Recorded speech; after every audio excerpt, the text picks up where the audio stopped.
But yeah, Junji Ito, that anime. Did you guys watch it? I haven't. I've watched some of it. Any episodes? I've watched a few episodes, yes. Which ones did you watch? I think the first couple of ones. I watched all of them. Why? Holy shit. When I was getting ready for the cyclothon, I was like, what's something that I can kind of like stop watching at any point and not feel like I need to like because like some shows, it's like I hate it if I have to stop it halfway. Right. Yeah. Because I'm like, man, I just want to Keep watching it. I just want to keep watching, or I want to, if I stop where I am right now, I'm going to have to backtrack like 5 minutes to remember where I was. Yeah. Whereas normally the episodes end and they normally kind of Episodic, yeah. Yeah, it's like, you know. So I was just watching it and I was like, holy shit, none of these are good.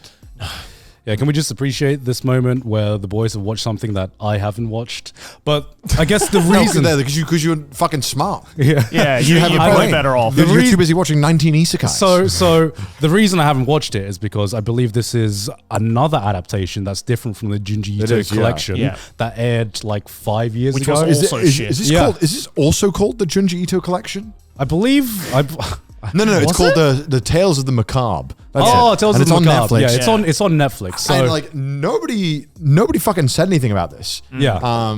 It wasn't in any of your videos. It wasn't. That's yeah. where I normally find out about what's going on in anime is watching your videos. And so like I remember, I think we were at Sumo and Felix just goes, "Oh, have you been watching this new Junji Ito thing?" right. And I was like, "What the fuck? This is a new Junji?" Yeah, I didn't even know. Felix was the one that told me. Yeah, and no one's speaking about it. He's Yeah. like, "Yeah, I just saw it on Netflix," Yeah. and I was like, "Oh, okay." So I watched it, and I was wonder like, why no one's speaking about it. Yeah. "Oh my god, dude, it's so bad." Yeah. I think, and I don't say this lightly, I have never seen. It's been years since I've watched an anime this bad. Yeah. It is so dog shit. Yeah, this just further proves this and the Junji Ito collection, which I sat through the entirety of because I hate myself. Like, just like solid evidence. You cannot adapt Junji Ito stuff. Like, Yeah, I think Junji Ito is unadaptable. Yeah. Have you read any of his manga? No. Do yourself a favor. Like, that'll be a nice eye cleanse. Watching this, I feel like how like seeing the stories portrayed in that light can never. I don't think I can ever see them as funny ever again. Not scary because to me, 70% of them were funny. The other 30% were just boring. Yeah. Yeah. Like they open up with this. Holy shit! This most god awful episode of anime I've ever watched in my life. You watched the first episode, right? Yes. The one with like the Addams family, basically. Yeah. Oh, that's Imagine the Addams family. That's a weak story in the manga. Yeah, that's but a like shit 5 story. times less fun. Yeah. And for some reason, they put that as the first episode. Yeah. So like everyone who's watching this has to sit through this garbage episode. Well, they did that with the Junji Ito collection as well. They opened up with like the kid who like curses everyone. Yeah, and yeah, I'm yeah. like, this is a shit story. Like, why would you open up with this? So then you open up this anime, right? And holy fuck, you get greeted with the intro song. It's like they were paying someone to miss because the opening song is a fucking like screamo metal song. Yeah. How is that horror?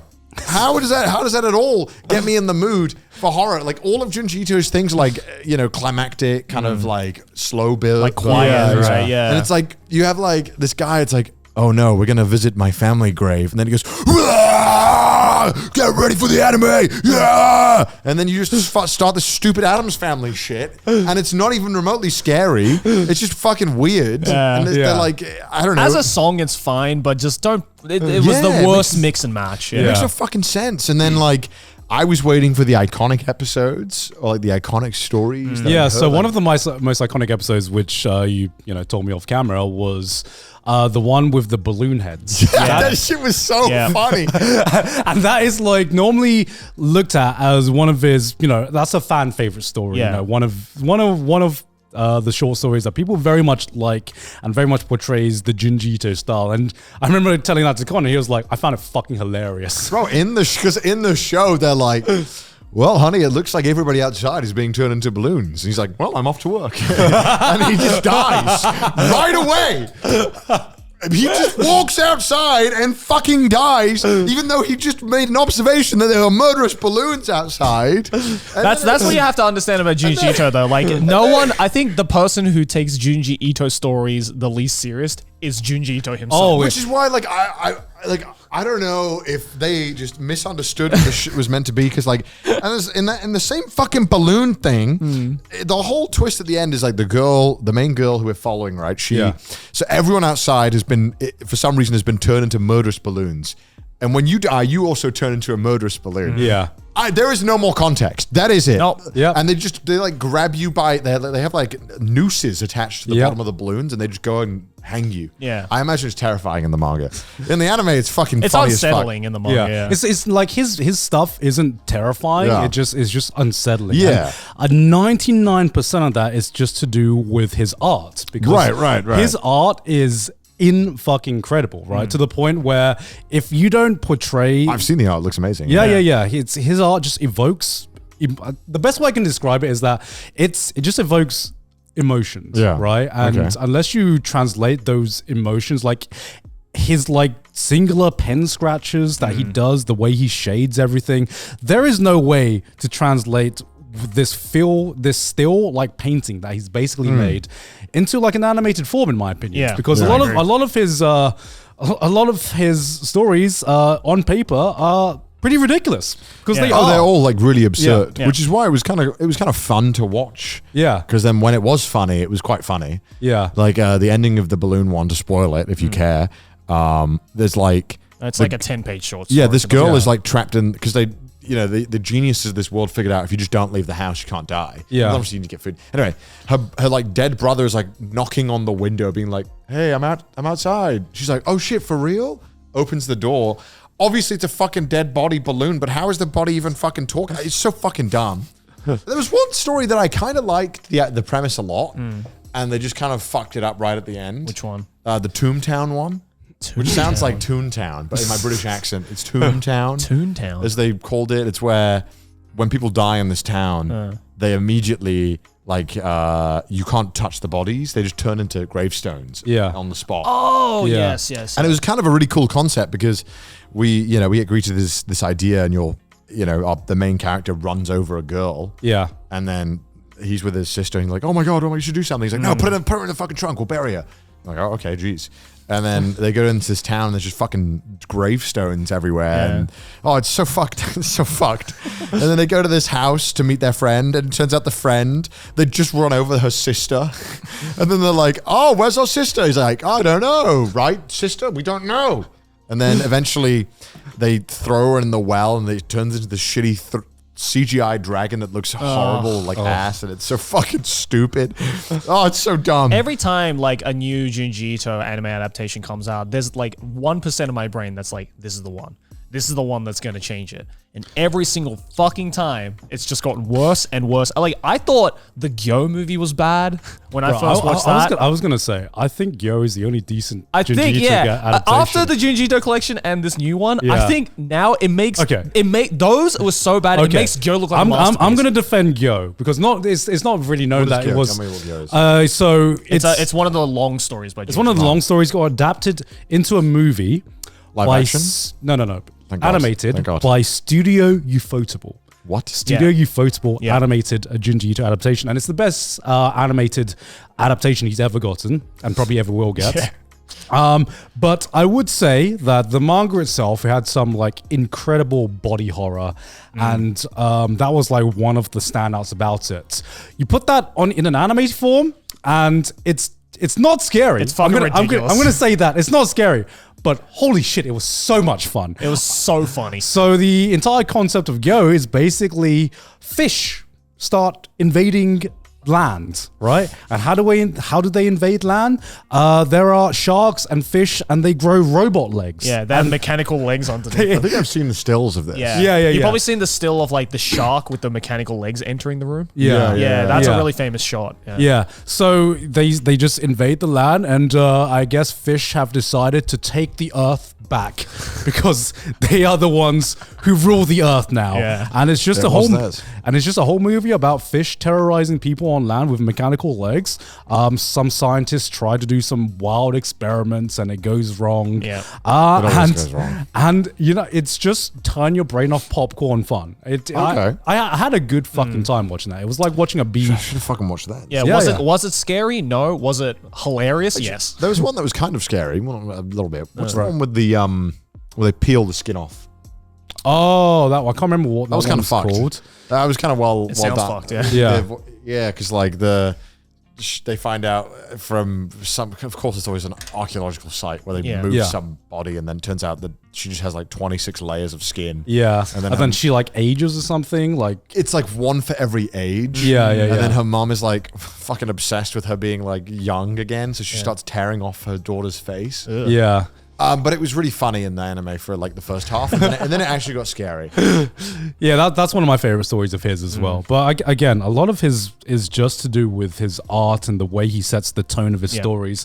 Because like the balloon one, it's on paper, it's just ridiculous. And even like the skin one as well. Oh my god, this keeps reminding me of the other fucking stories. One of the stories was like, hey, you probably watched this one too. It's where like, hey, my brother's making too much noise in the other room. So we're going to hire a carpenter to make my room soundproof. Yeah. And then the guy comes in, he's like, yeah, of course I can make it soundproof. So he builds 4 rooms inside of a room, and one of them is just a tiny ass cub. He's like, there you go, it's soundproof now. And then his brother just goes between the walls, just menacing him. Yeah. And that's it. And then he like lays like fucking oil and grease in it to trap him, and it's like, what the fuck is this? Like this? No, you know what takes the cake? Sorry, I'm running even another one. Go off. Okay. There's another story. All these sound fucking stupid when I explain them. Did you see the ice cream one? No, I don't think so. Have you seen this one? Yes. There's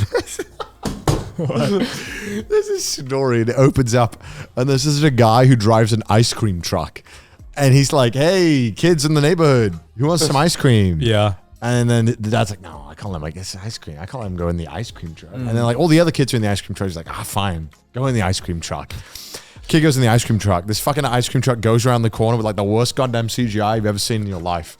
It was terrible. Anyway, so it comes out, and then kid comes back, and he's like kind of miserable, and he's like, I don't want to do anything. I just want to go to the ice cream truck again. So he goes in the ice cream truck again, and then the kid comes back, and he comes out with his friend. His friend starts turning into fucking ice cream, and then he starts licking his friend, and then it turns out that like everyone in this truck is just old kids that turned into ice cream, and then you turn into ice cream when you lick the kid ice cream, and then it was just like, what is this shit? And then and this dad's kid turns into an ice cream. He's like, no! It's just like, what is this shit? I respect it. I respect it. Like to the point where it's like, I feel this is just like Junji Ito's like personal challenge to like look at something in the real world. Like he'll look at a chair and be like, I can make a horror story. I like that he never tries to fucking explain his horror. No, like, that's the good thing. Yeah, the guy driving the ice cream truck. What's his deal? You'll never know. Yeah, he knows it's fucking ridiculous. Yeah. What's the other one? Tomie, is that the famous one? Tomie was good though. Tomie is really fucking good. I thought it wasn't good in the show. Really? I didn't get it in the show. You didn't get it? I didn't get it. What do you mean? I didn't really so she was just like cursed, like her face or some shit. It was fucking weird. Yeah. Well, I was like, what's the point of this shit? Well, trying to decipher the intricacies of a Junji Ito story is hard. That's the thing. It's not about what it's about, because most of it is unexplained, and it's made that way because as soon as you explain something, it just becomes less scary, right? Yeah. It's just open to interpretation. I agree. As soon as you bring the answers, so like one of his most famous works is Uzumaki, which that was his thing, where I guess he tried to make something horrific around this really abstract concept. Spirals. Yeah. So for some reason, spirals just start becoming cursed, right? To the point where everything turns into spirals. Everything turns into a spiral. Cool. Like, we don't go back to monkey, we go back to spiral, you know? That sounds great. Yeah. I mean, you've probably seen that, like, one of the most famous shots from Uzumaki is this shot of, like, it's inside, like, a big, like, shallow barrel. Yeah. And like it just appears in the living room one day, and the daughter and the mum are like, what the fuck is this? What the fuck is this barrel? And they open it up, and it's the husband that's been like wrapped around inside. Oh my god. And like just like completely de-skinned and everything. And it's fucking horrific in the manga. And I'm just like, yo, how scary can spirals be? How and then you see that pattern, you're like, oh, this shit is fucked. This shit is fucked. And then, you know, you find out like people start avoiding spirals, and you're like, that shouldn't be too hard. And then you realize that your inner ear has like a spiral in it. And it's just like some of these like wild fucking ideas where it's like Bird Box, but you can't see the spirals. Yeah. There's a spiral everywhere. I don't want to look at the spirals. And then it just becomes like really good, kind of like cosmic Lovecraftian horror, because he never explains what's up with the spirals. spirals. You know, you never get an explanation. Even in Gyo, they never explain it. It's why are the fish coming to terrorize us? I don't fucking know. They just are. I think just voice acting these kind of stuff just hurts it. I don't know why. Yeah. Just hearing people voice it. I think, agree. Yeah. in a weird way, kind of takes the heavy lifting that your brain might be doing for you to make it scarier. Yeah. And puts it on someone else. And you have to kind of like listen to them. Again, I think like the biggest advantage of Junji Ito stories is just like it uses its like quietness to its advantage. Yeah. So the moment you start adding anything like voice acting or music or sound effects, it just feels tacky. Yeah. And I don't know why. It could honestly be the most well-animated thing. But the moment you start to hear stuff like that, I feel it just takes away from the subtlety of it. Is Junji Ito like super popular in Japan? Is people really well known? I'd say infamous. Because I told some people, I'm like, oh, have you seen Junji Ito? They're like, who? I feel like if you like manga, you'll know him, but like he's not like a household name or anything like that. I feel like if you just like horror as well, because I talked to some people who have like are not into like the anime sphere at all. I talked to someone who was just like, what the fuck is Attack on Titan? And somehow he had read a Junji Ito work just because he was like super into horror. Yeah. Right? Yeah. That's how we get him into anime. Yeah. Start off with horror with a Blair Witch, end up which in, was like, great because he was like I'm really into Lovecraftian horror, but I've read Junji Ito stuff. Is there anything else you could recommend? And I was like, ooh boy, do I have something for you called Made in Abyss, which I think is the best, Lovecraftian horror in anime right now, if not ever. You know, I didn't start. I don't know if it always started off that way, but especially Made in Abyss season 2, it's just gotten like the fucking movie was. The movie was fucked. Holy shit! But gross. Like what blows my mind about Made in Abyss is that it's just getting harder and harder to recommend now. Not because it's getting fucked. Not because it's getting worse, but it's getting progressively more and more weird in a way that I can't really convey with words. You know, it's really difficult to explain season 2. Season 2 is a weird one. Like it was great, but it was also like, what the fuck did I watch? Like, what am I watching? So many times I had to backtrack, being like, hold on, I need to hear that explanation again. One more time. And that's what I personally love. I love the direction that Made in Abyss 2 is going, where it just gives me this like creepy. It fucks with your emotions in a way that few pieces of media can, because you can't really describe how it goes about doing that. All you know is that it is doing something really weird and making you feel really uncomfortable and weird things, and you can't really explain why it's doing that. Season 2 made me give up on the fact that there'll be a good ending. It's gonna be a bad. Define good ending. It's gonna be a bad ending. Define good. Like ending. a horrific ending. It's just not gonna end well. I don't think it ever was planning to go in that direction. To be honest, I thought maybe there's a chance that it could be positive. But the moment I saw Meaty in season 1, I was like, oh no, this is gonna be bad. Made in Abyss is really good though. If you haven't watched it, watch Made in Abyss. It is fucking weird. Check it out.